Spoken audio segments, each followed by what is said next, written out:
Troisième partie, Maca des Barons, au Jardin de Marie, à Rennes de Château, avec François Brun.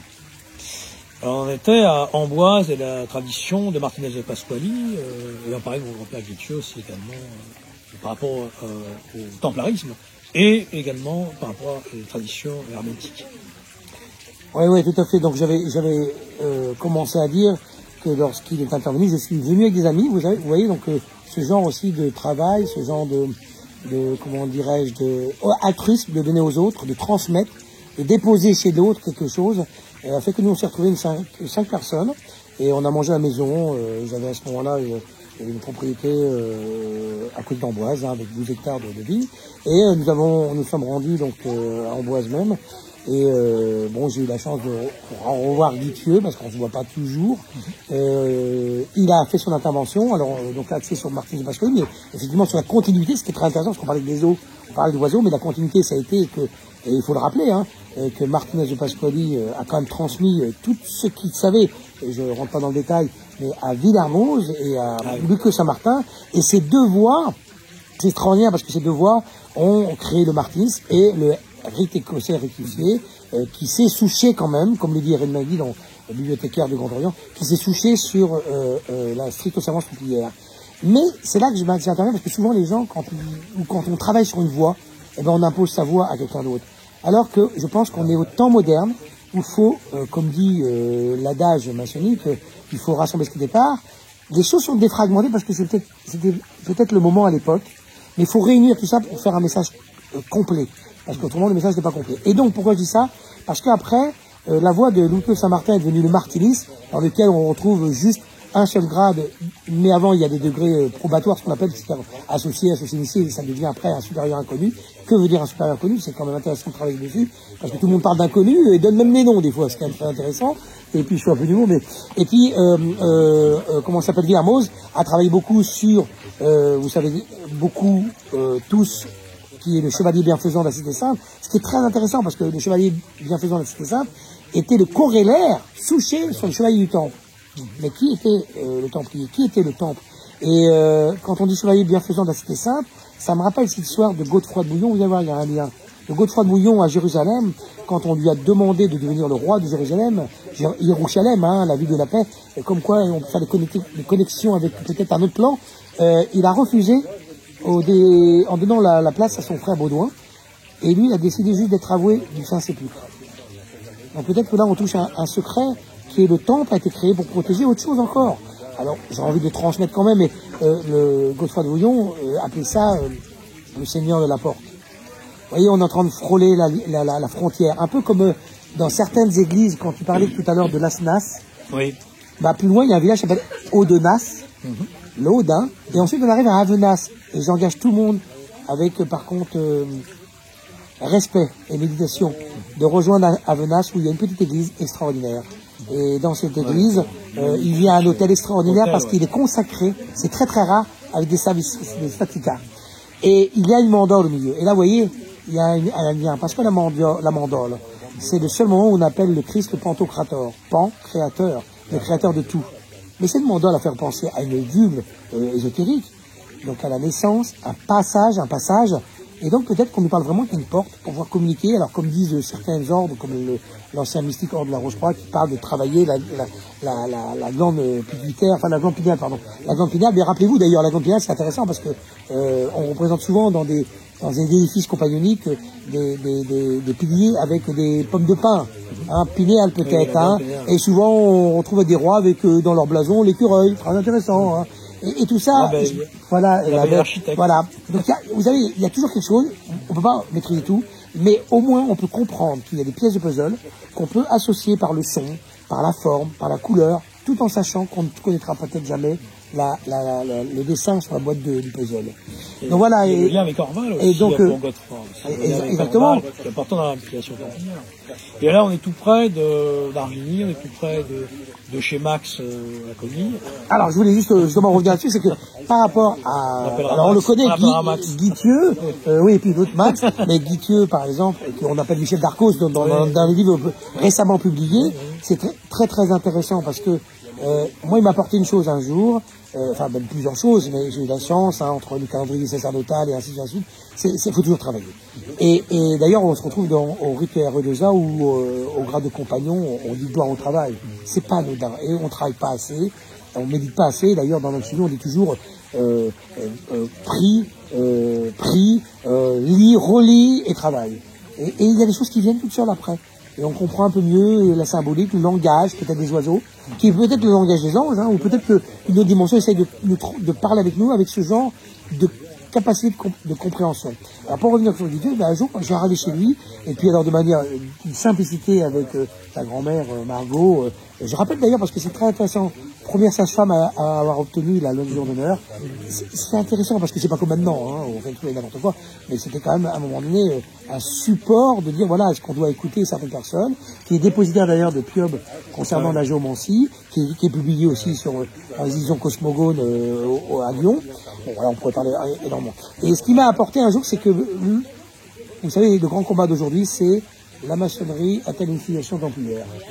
Oui. Et on est à 95%, 99%, bah, enfin 99 c'est déjà très bien, ça fait peut-être double porte, mais où c'est donc bah, ça va peut-être travailler un peu, parce que si on regarde même le 30e dans certains déjà par exemple, on voit bien qu'il y a que des croix templières partout. Hein. Alors peut-être qu'on n'aime pas les templiers parce qu'on croit qu'ils sont battus avec les musulmans, mais les templiers sur le plan terrestre sont battus avec les musulmans, mais sur le plan céleste, Saladin a été templier. Oui, et puis, les templiers ont appris auprès de Saladin. Tout à l'heure, il y a tout l'imaginal d'Henri Corbin, le Savoie-Bardi. Tu vois, je pense à la même chose, c'est ça que les c'est-à-dire que je dis toujours, on peut pas être templier, on peut pas parler de templarisme, si on ne dit pas Henri Corbin, ancien professeur à la Sorbonne, qui a écrit énormément de livres. Voilà. Bah oui, la géographie spirituelle, c'est-à-dire que c'est pas qu'on va devenir oriental, mais c'est un assemblage des choses, c'est-à-dire qu'on va comprendre un peu mieux par rapport à différentes dispositions. D'ailleurs, les Templiers, quand ils sont venus en France, et notamment dans d'autres pays comme le Portugal, ils ont créé des monuments mozarabiques. Et dans les monuments mozarabiques, ça vient de Aldebaran. Voilà, et dans la pensée l'étoile. Voilà. Et puis en plus, après, vous retrouvez des bâtiments donc avec des formes octogonales. Et après, ça nous balance avec Piob, à Tritème, avec des polygones, et avec des polygones qu'on dit étoilés ou pas étoilés. Et ces formes géométriques nous amènent des informations qui sont quand même, en fait, en gros, la spiritualité pourrait être dite cartésienne, mais il faut le langage. Alors en tant qu'humain, on n'aura pas alors notre pied. Mais on peut avoir des briques qui peuvent quand même nous commencer à appréhender. Et pour finir sur ton grand-père à ce niveau-là, bah, c'est vrai que c'est intéressant parce qu'il m'a transmis des choses. Et il y a des moments, je suis désolé, quand le hasard est trop courant, ce n'est plus le hasard. Et comme dirait Einstein, hein, le hasard, c'est Dieu qui voyage incognito. Ah oui, oui. Oui. Puis il y a aussi la tradition, c'est de Garano, sur Brocéliande. Cet après-midi, on était à la Fontaine aux 4 Lions, qui rappelle celle de Tré-Rantoc, le cerf blanc, qui rappelle justement cette tradition celtique. Hein. Ah bah ça s'arrête pas. Hein. Ton père, que je connais pas, que j'aimerais bien rencontrer, mais comme par le biais de tes émissions et de tes transmissions, quand il parle du Graal blanc, du Graal noir, et ainsi de suite, ça fait du bien. Ça fait du bien parce que c'est un peu, vous savez, comme dans le monde terrestre. Quand on fait beaucoup de choses, à un moment donné, on s'en seul. Et c'est bien de se retrouver en communauté. Communauté qui veut dire une secte, donc peut-être qu'on est une secte, mais c'est de langage, hein, communauté. Bon, il a été prouvé par le ministère de l'Intérieur que c'était pas le cas. Mais voilà, j'ai un peu d'humour, mais et ça change la vie. Et je remercie Mike vraiment pour tout ça. Et en plus, on devait s'appeler. Et il me dit, mais non, je suis pris parce que je vais quelque part. Bah oui, c'est le même endroit où j'allais aussi. Et enfin, on est au même endroit. Et on se retrouve là. Synchronicité. Et alors, justement, par rapport à... On parlait de toute l'affiliation de l'accès de Rochefort. Ton avis personnel sur toute cette tradition, justement. On parle aussi de la chaîne d'Inde, de la cabane espagnole, ces recherches-là. Alors, ton point de vue, ton ressenti. Point de vue ou autre, parce que j'ai toujours compris dans la vie que pour avancer sur le chemin ésotérique, il faut travailler, il faut qu'on nous transmette, et il faut être dépositaire. Alors moi je rentrerai pas dans un conflit qui ne m'intéresse pas. Mais aujourd'hui on sent bien qu'il y a des révélations, comme au temps de l'Apocalypse, hein, qui n'est pas la fin du monde, mais plutôt une révélation. Hein. Et la lumière brille beaucoup mieux dans les ténèbres, et donc c'est pour ça que je viens peut-être des ténèbres. Bien que là j'ai envie de dire mon petit mot à chaque fois, c'est que beaucoup de gens utilisent des LED et pas des bougies, et c'est dommage. Pour une raison d'éléments, hein, ils s'expriment, alors on ne croit plus, plus personne ne croit en rien en fait, mais peut-être pour qu'on ne pas. Et quand on fait des démonstrations, on part d'une hypothèse. Donc partons de la bonne hypothèse. Oui, il existe à mon avis. Les LED dans les télés à l'intérieur des tubes servaient en fait au tout début du 19e siècle pour appeler les esprits. faut le savoir. Ouais, mais ça s'appelle l'aide, hein. Très intéressant. Alors donc, pour reprendre à ta question, c'est assez compliqué parce que j'ai un ami qui travaille avec différents groupes et puis vous savez, les groupes, il y a toujours des chamailleries, des scissions, ce qui est dommage. Un jour, il m'a dit, mais il y a quelqu'un qui connaît la transmission, la vraie transmission, la dernière transmission dont il vient de parler. Et très intéressant parce qu'on retrouve ce mot un peu partout, des fois, quand on cherche bien. Et je lui dis, bah écoute, je vais t'envoyer une photo du dossier qui est sur mon siège avant dans la voiture. Et il me dit, j'ai eu des larmes aux yeux quand j'ai vu. Parce qu'il y avait le mot, il y avait le nom de Maxime de Roquemaure. Bon, j'ai pas envie d'en parler trop, mais j'ai envie de dire 2-3 mots. De la main même de Maxime de Roquemaure sur le document qui montre un peu la filiation qui serait éthiopienne et ensuite voilà. J'ai une correction. Donc voilà, je reste dans certains secrets parce que les éléments aussi, vous avez bien vu, quand on ouvre un livre au hasard, des fois il nous parle, quand le livre arrive chez nous, il nous parle, des fois c'est fait pour nous, pas nous, il faut aller le chercher. Mais vous savez, dans la Bible, on peut pas donner des perles au pourceau. Pas pour ça que je vais juger les autres de pourceau. Mais des fois, c'est compliqué et on peut pas le donner. Mais on vient donner une espèce de code. On vient de parler de l'Asnas. Alors l'Asnas, c'est qui, il a déjà dit, donc je peux le dire, hein, la connasse, c'est le château dessous, qui serait le miroir d'Argénie, très intéressant. Et d'ailleurs, on retrouve presque du Jimmy là-dedans, avec l'ordre vert. L'ordre vert de sur argent. Très intéressant. Mais voilà. Mais l'Asnas, je me suis amusé, puis mon parcours m'a amené à Odnas et Avnas. L-O-A. Loi. Il y a une loi. Et là, cela, j'ai appris par quelqu'un de très proche de ce château dessous qu'une personne américaine aurait créé un cercle de recherche sur Bernard-le-Clairvaux. Comme quoi, la boucle est presque bouclée. On parle encore. Il y avait les frères Soukas de l'OSTS qui faisaient des rites avec la nasse. Voilà. Alors, pour parler de la question exacte que tu as posée de Maxime de Roquemaure, bah, peut-être que le fils d'Anne, d'ailleurs, Anne, c'est qui, hein? Peut-être qu'il y a une raison. Et puis ensuite, tout ça a été un peu, comment dire, chamaillé. C'est le beau mot, un mot propre, parce que il y a eu un jésuite qui a assassiné carrément la filiation. Mais le rituel est arrivé, quelque part. Et j'ai eu la chance de dormir chez le comte, je ne dirais pas le nom, qui était un grand ami de Maxime de Roquemaure. J'ai donc le document où il est enterré. D'ailleurs, si on va au cimetière d'un village très proche, à 800 mètres du château, il y a la tombe de Maxime de Roquemaure, qui est très particulière parce que ça correspond à ce qu'il était.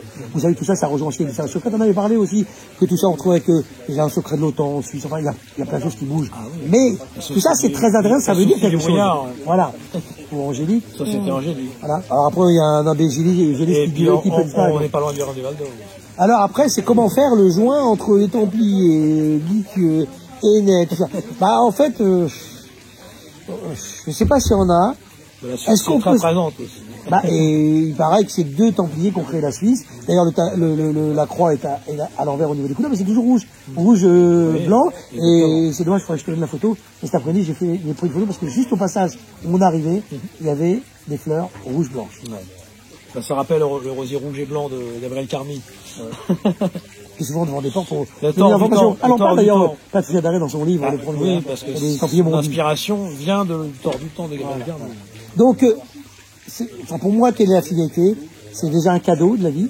C'est, je crois pertinemment et personnellement, ça n'engage que moi, que les Templiers étaient un exemple, que pendant 200 et quelques années, ils ont construit plus de 3000 églises et plus de 250 cathédrales, sur lesquelles sont sculptés des livres de pierre, et que on fait de mal à personne que de chercher. Et j'ai bien l'impression que parfois la porte s'ouvre pas d'en bas mais d'en haut. Et alors, différentes filiations, parce qu'on parle de l'Arménius, du Chevalier Ramsay, pour toi, laquelle, c'est-à-dire, te serait, celle qui est, pas la bonne expression, mais celle qui te convient, celle qui te sentirait proche? Très intéressant parce que tu as fait un jour une conférence sur les veilleurs et notamment sur les différents mouvements néo-templaristes. Et tu as bien cité tout le monde et tu as été d'une gentillesse par rapport à la Suisse aux ordres templières auquel j'appartiens. Mais là, vous savez, les choses doivent être dévoilées de plus en plus, mais je reste quand même assez posé là-dessus. Il y a toujours quelque chose qui cache quelque chose. Alors, par exemple, Jacques de Molay. Les choses cachées derrière les choses, je vous le dis.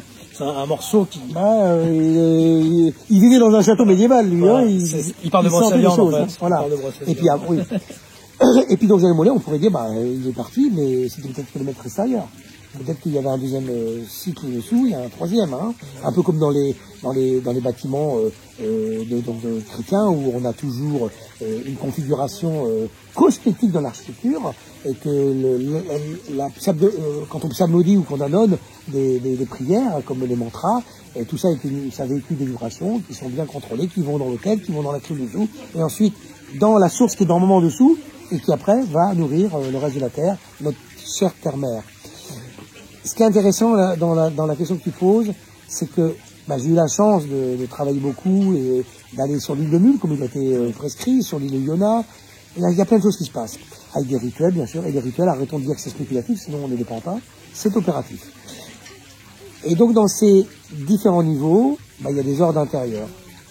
Et peut-être, comme en alchimie, on parle de la voie humide, qui prend un peu plus de temps, la voie sèche, mais peut-être qu'il y a une voie sacerdotale. Alors, quand on voit Amblin qui parle avec son écrit sur l'alchimie spirituelle, j'ai envie de dire, attention, parce que les gens ne croient pas à l'alchimie opérative, on parlait d'alchimie spirituelle. Mais l'alchimie opérative, elle existe, on le sait. Mais c'est comme la mécanique quantique, ça dépend de l'opérateur et de l'observateur. Consolier, dans toute la lignée Fukaini ou d'Ampère et tout ça. Et voilà, je ne maîtrise pas forcément, mais il y a beaucoup de gens qui en parlent aujourd'hui, donc faites attention. Mais c'est beau de voir, parce que c'est peut-être la seule voie, malgré ce que l'Église nous dit de ne pas travailler dessus, alchimie, Michael, quand même, quelque part. La rose, la voie de la rose aussi. Peut-être que c'est cette voie qui nous permet de comprendre. Et vous voyez, quand on travaille l'alchimie, à un moment, on voit quelque chose de concret. Dans l'alchimiste. Et quand, c'est des amours, templiers aussi, lui. Dans l'Algérie. Voilà. Et quand on voit des choses dans l'alchimie de manière concrète, ça peut même nous aider à comprendre la liturgie. Parce qu'on fait les cendres, on ne sait pas ce qu'on fait, à part Cendrillon.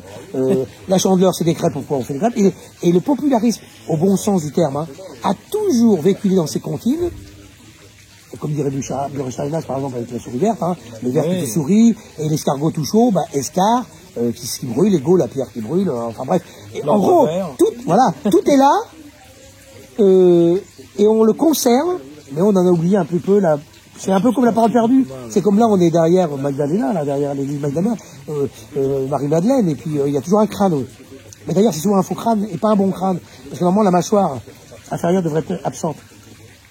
Parce que comme c'est la mâchoire qui fait qu'on articule, on a perdu la parole perdue. Donc, il y avait la peinture de Mucha, l'esprit du printemps, avec ce petit guerrier un peu, qui est en miroir de celui de l'église. Oui, voilà. Donc, à un moment donné, pour vraiment répondre à ta question, quelle question on va voir, en descendant dans le travail, il y a, alors vous savez, la structure ensemblière, ça fonctionne comme ça, apprenti, compagnon, maître, comme beaucoup. Ensuite, vous avez ce qu'on appelle maître écossais de Saint-André, mais on le retrouve au rite écossais rectifié, mais chez nous, on l'appelle aussi le maître vert. Et ce maître vert n'est pas anodin, parce qu'il a la couleur verte. Alors, quand je vois dans des ordres, on met le vert dans des loges bleues, ils n'ont rien compris, à mon avis, parce que ce sont des vibrations, on ne doit pas mélanger les choses, et ça va plus loin encore. Mais ce grade vert, vous savez, c'est un peu comme les vertus théologales, après les vertus cardinales. 4, 3, ça fait 7, puis après on continue avec les vertus subliminales. Mais on a donc les 4 vertus cardinales, je ne ferai pas l'affront de les répéter, et les vertus théologales, bleu, vert, rouge. Puis on avance, après il y a donc, on appelle ça, après maître écossais de Saint-André, novice, et vous devenez chevalier du temple. Et après, quand ce chevalier du temple est dans sa vocation complète, il fait profession, donc il devient professe. Et puis ensuite, voilà, on va, le cléricat. Il y a le cardinal blanc. Voilà, pourquoi pas, on va aller vers le blanc. D'ailleurs, on finit sur on se souvient, et vous voyez, non, mais c'est très intéressant parce que finir en blanc, c'est finir avec avec le tablier d'apprenti, Mais peut-être par contre, il y a une croix rouge dessus. Comme d'autres, il y a une croix avec une rose dessus. Rose croix. La fameuse grotte. Voilà. Oui. Il y a souvent des fontaines et un peu de lanterne. Et donc après on continue, un peu cléricat, qui peut être donc, là je me permets maintenant de l'échanger, qui est novice, postulant novice et chanoine. Donc là on bascule quand même sur quelque chose d'un peu plus, alors tout le monde va associer ça à la religion, mais c'est peut-être de la théologie. Et ensuite, je ne continuerai pas, mais il y a une troisième étape qui est le haut cléricat et qui est plutôt dans l'invisible. Et c'est peut-être pour nous préparer à penser qu'il existe vraiment un invisible. Et partir de cette hypothèse que si l'invisible existe, vous allez voir, ça répond à beaucoup de questions après sur les démonstrations. Mais s'il n'y a pas d'invisible, il y a des choses qui se passent. Pour toi, quelle était la différence majeure, on va dire, entre l'ORT, de Aurigas, et de l'OSTS de Foucasse? Je les ai pas connus, moi. Non, mais malheureusement. dans l'analyse que tu as peut-être faite... Mais ce que je trouve dommage... C'est vrai que c'était après 65, et la dissension. Voilà, tu retrouves toujours des guerres d'êtres humains. Et moi, je rentrais pas dans le phénomène d'ego, parce que je trouve que c'est ceux qui en parlent le plus, qui parlent le plus d'ego, mais c'est bon. C'est que, comment se fait-il qu'on n'y arrive pas à finaliser avec des gens qui parlent des choses. Adulte dans 30 ans, il avait été dit. Ouais. C'est les Archimèdes qui avaient dit ça. Ouais, mais nous, peut-être ça peut nous arriver, mais vous avez vu, il y a des choses qui... C'est vraiment du terrestre ce que je veux dire. Mais il y a des choses qui arrivent, c'est que quand on comprend des choses, quand on commence à avancer sur la voie hermétique, la voie qui est la voie, mais qui n'est pas la voie, mais qui est la voie. Ah, fallait que tu le mettes, c'est vrai. Et donc, parfois, on comprend des choses et on est fier de nous. Et c'est normal, on est des êtres humains, et parfois, on a le chute qui enfle. Et ça, c'est pas grave, je pense.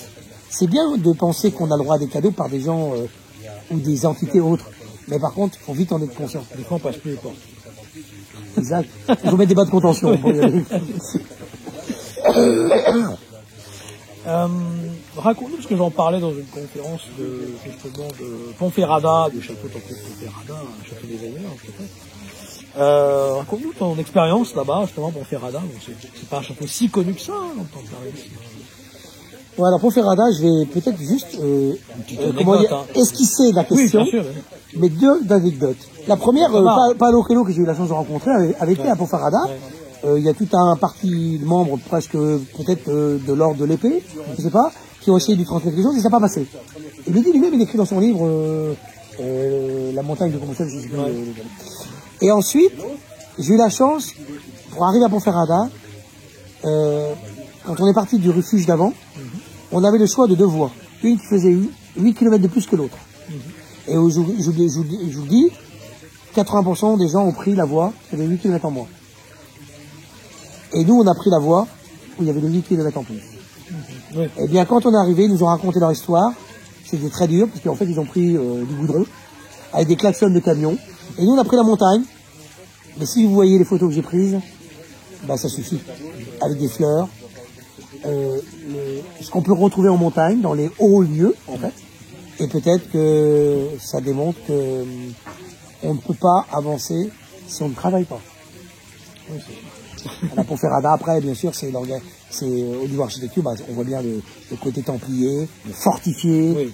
Et c'est intéressant parce que j'ai toujours l'impression de voir comme des chartreux, comme des moines qui, lorsqu'ils travaillent pour avancer dans leur voie, ils prient et combattent pour obtenir le discernement. Et donc c'est normal qu'on ait une épée et un bouclier à un moment donné et qu'on ait des choses fortifiées. C'est bizarre, c'est comme ça. Et toi, je pense à Tomar aussi. Ah, Tomar, j'y ai retourné. Et Tomar, il y a une chose qui est impressionnante, c'est partout où il y a des cordes de houppe dentelée. Partout des cordes. Bah, si on pouvait garder le lien. Et vous voyez qu'on en est loin parce qu'on est en train de faire de l'euthanasie, non, ça. Et si on pouvait garder le lien. Et si on pouvait à nouveau écouter les anciens. Et je vais y retourner parce que pourquoi? Parce que Tomar, c'est magnifique. Il y a un Saint-Sépulcre.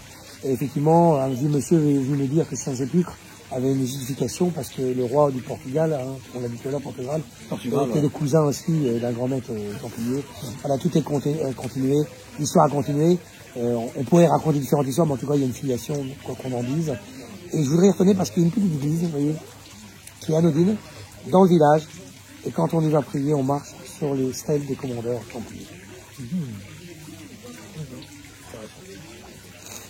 Est-ce qu'il y a des lieux qui t'ont plus marqué que d'autres, justement par rapport au templarisme, ou d'autres traditions? Oui, j'ai eu la chance, juste avant Noël, il y a 2 ans. C'était très alambiqué d'ailleurs comme voyage. J'ai pris la voiture pour monter à Nantes avec un ami. J'ai pris l'avion, on est arrivé à Édimbourg. Après avoir essayé de manger, on est parti avec le train. Et puis le chiffre 23 qui venait tout le temps. Bon, pas nous, c'est grave. Comprendre les interprétations qu'on peut y mettre. Et en prenant le train, on est arrivé à Aubagne et là on a pris le ferry pour traverser, pour aller sur l'île de Mule. Et il est dit que la continuité et la filiation est partie sur l'île de Mule, à d'autres endroits bien sûr, en Espagne, au Portugal, en Allemagne, en Italie. Mais là, il y avait des choses très importantes et sur l'île de Mule. Et c'est là où il y a eu des choses conservées. Et j'ai eu 2 chances, c'est de comprendre aussi que c'est là qu'on a dit que les Templiers pouvaient se marier à nouveau pour que la filiation soit toujours filiale. Et en même temps, vous avez, au bout de l'île de Mule, une petite île qui s'appelle Iona. Je rappelle que Iona, quand même, c'est intéressant, c'est la couleur violette en grec. Donc, dans l'arc-en-ciel, vous avez vu que ça nous amène loin, mais aussi en alchimie. Mais surtout, Iona, c'est quand Jean-Baptiste, comme dans l'église derrière nous, là, dans Jean-Baptiste, il baptise le Christ. Quand même, je comprends pas pourquoi on se pose pas la question que si le Christ est descendu sur terre, pourquoi c'est lui qui ne baptise pas? Ça doit être dans ce sens-là. Donc Jean-Baptiste baptise le Christ, et tout d'un coup, il devient, il reçoit l'esprit, qui est la colombe, et elle s'appelle Iona. Johannes, Joannick. Et vous voyez, ça peut peut-être répondre à tout ce qui est Jean, et peut-être l'éloge de Saint-Jean, j'en sais rien, mais peut-être aussi les Templiers et autres. Et pour arriver à Iona, je vous jure, c'est vrai, j'ai des films d'ailleurs, on est arrivé à Fenport, je crois que c'est, et on est arrivé, et le shérif est en train de partir, c'est une petite île. Et le shérif, en fait, j'ai crié, je sais pas d'où venait ma voix, d'outre-tombe peut-être, et le shérif est reculé, a baissé pour garer, et on est rentré, et on a été, et je vous raconte pas Iona, parce que Iona, c'était sublime. Et quand je suis revenu, j'ai senti en moi, parce que vous savez, vous tout écoutez, même si c'est pareil, c'est prétentieux aux yeux des autres. Parce qu'à un moment donné, c'est comme un apôtre. Hein. Oui ou non, on décide de l'être ou pas. On écoute le cœur de Vézélé. Voilà.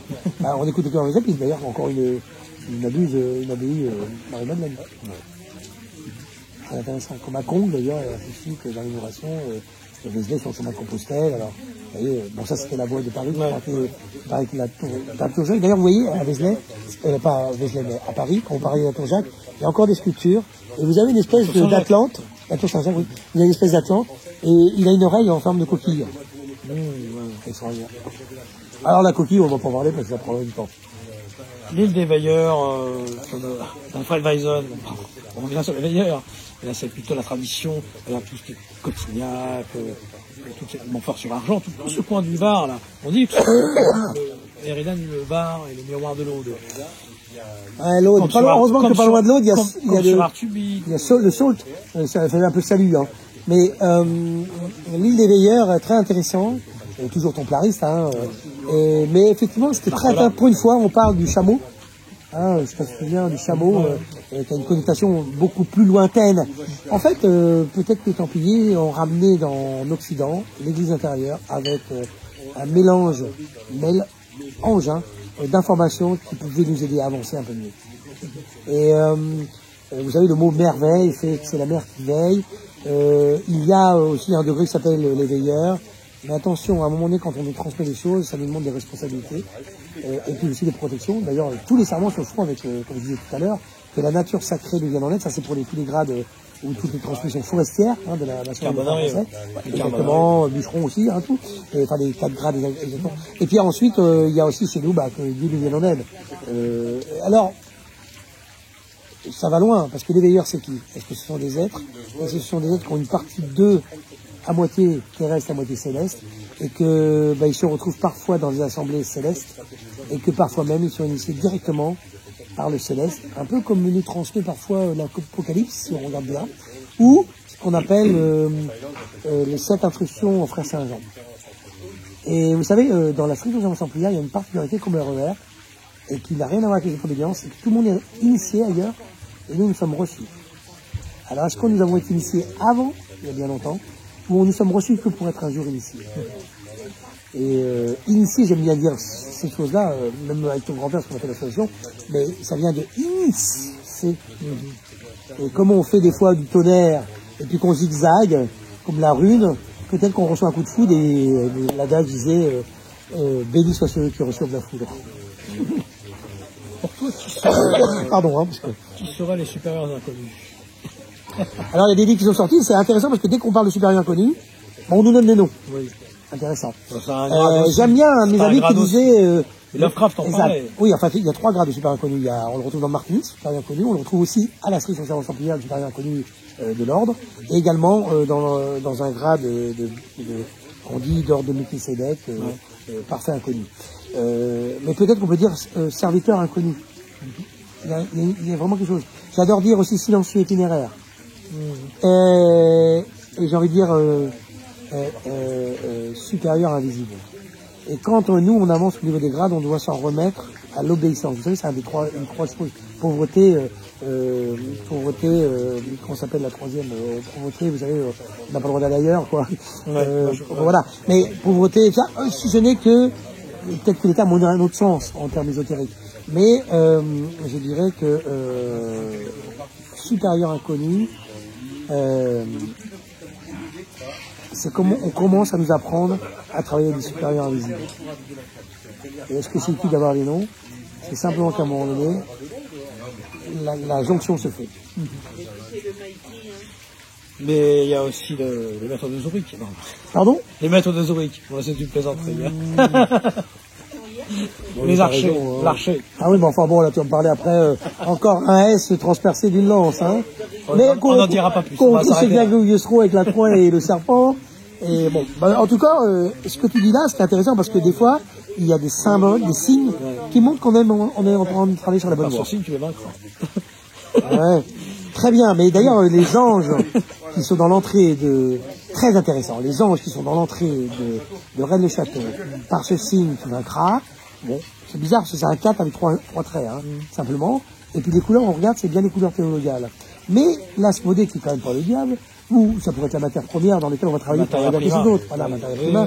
Et puis c'est un bénitier. Je vous rappelle quand même que bénitier, c'est la coquille cérébrale toujours qui récupère de l'eau du ciel, de l'eau bénite, de l'eau benoîte. Alors on pourrait aller loin, c'est extraordinaire, parce qu'il y a toujours, en fait ça c'est extraordinaire. Toutes les voix ont des interpénétrations entre elles, des analogies comme ce qu'on retrouve de la pierre qui était la stèle qui était à l'envers sous la crypte, et on voit deux chevaliers quand même dessus, comme le jaune des Templiers. C'est intéressant parce que il y a peut-être des choses qui se passent avec tout ça, quoi. Sur une conclusion justement, ton ressenti sur le château, là, justement ce qui se général, hein, je veux dire, ta caste ici, une de 20, qui est venue ici pour traverser quelques rochers. Alors, ce que je pense, c'est qu'on est poussé aussi. On décide pas de tout. Vous voyez, par exemple, juste à quelques pas de moi, il y a un homme, on a travaillé en affaires, simplement, il y a un jour, un livre est tombé sur son coffre. Bon, c'était pas n'importe où quand même, c'était à Gisors. Et il me dit, je dis, mais c'est quoi? Mais il me dit, c'est parce que mon père, ça fait 30 ans qu'il travaille dessus. Et on est venu habiter à Espéraza pour ça et tout ça. C'est impressionnant. Alors que lui, il est hyper cartésien, entre guillemets, il pourrait être considéré comme un matérialiste. Et tout d'un coup, il y a des choses qui se passent comme ça. Et moi, j'ai eu la chance de venir lors d'un voyage dans le pays Qatar à Rennes-le-Château. Bon, moi, ce que je crois, c'est que c'est très compliqué. Ah oui. Et ce que je crois, c'est qu'on peut dire qu'il n'y a rien, comme on dit, on peut dire qu'il y a tout. Mais il faut toujours savoir les motivations des uns et des autres. Alors Gérard de Châtel qui a commencé à balancer un peu l'affaire, sous un peu les informations de la Plantard, qui lui-même, peut-être, on a du mal à comprendre, parce que Julien écrivait déjà des choses semblables.